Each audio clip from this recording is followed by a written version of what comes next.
Welcome to OpenECRI's Trader Training. My name is Toby Gennaro. What I'll be talking about today is how to make sense of complex trends using multiple time frames.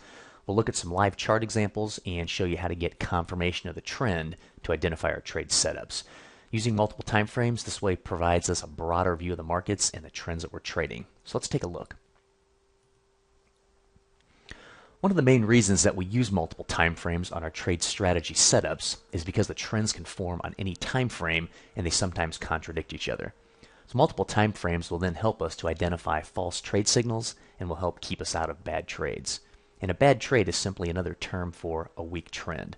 So contradicting information on multiple time frames signals us that a trend is not as strong as we need it to be.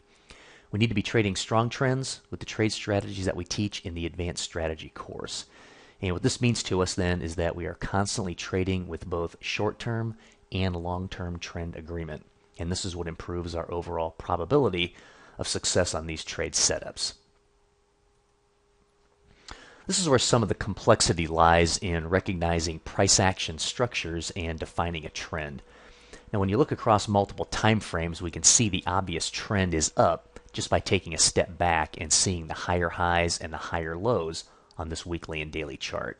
But as we start to drill down on the daily chart, you begin to see that there are some lower highs and lower lows within the context of this larger trend scenario.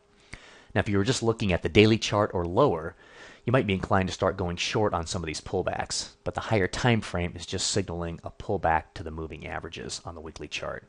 So don't be fooled by what seems to be a lot of simplicity within a trend. They can get very complex, and the key to getting these trends right is to look at multiple time frames to get multiple charts in agreement.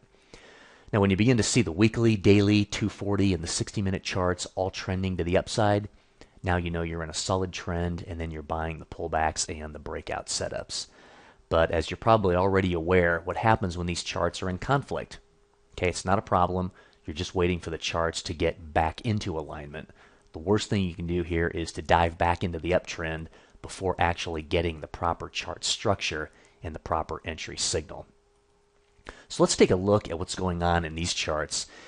Now we're looking at the weekly chart, and we just have the larger structure here with the initial low and then the higher high, the higher low, the higher high, and then the higher low again. So we have a series of successive higher highs and higher lows. As we move to the daily chart, we can see the same thing with the low all the way up to the higher high. Now the thing I want to point out here is within the structure of the daily chart, we have these two pullback structures right here. And so we have a series of higher highs and then a lower high and then a lower low.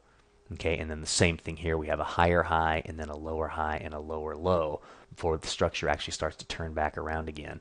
So don't get caught up in some of these downtrends right here, because all they really are on the weekly chart is this right here. It's basically just overextension from the moving averages, and then the weekly chart is just pulling right back down into the moving averages and giving us that trend flow trade setup on a higher time frame. Same thing right here, which represents this pullback right here. Okay, so we're always tempering our bearish sentiment on these pullbacks on the lower time frames with the higher time frame and looking to where we're getting back into that moving average. Okay, so counter trend trading on some of these pullback structures is a valid strategy.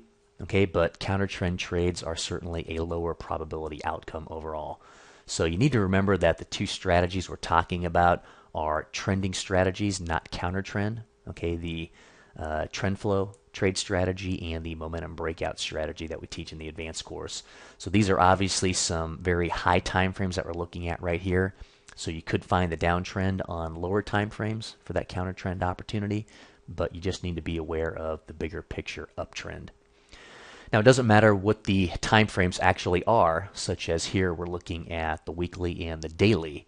Just remember it's the trigger chart and the confirmation chart that we're concerned with. So these could be 5 and 15-minute time frames. Really doesn't matter what the time frames are.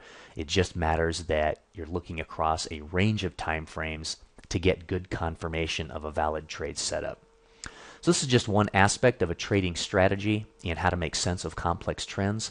If you're interested in learning more about technical trading, check out the OpenECRI website under Education and look for other trading videos and webinars, or you can call customer service for more information and educational events. Thanks for watching OpenECRI's Trading Education.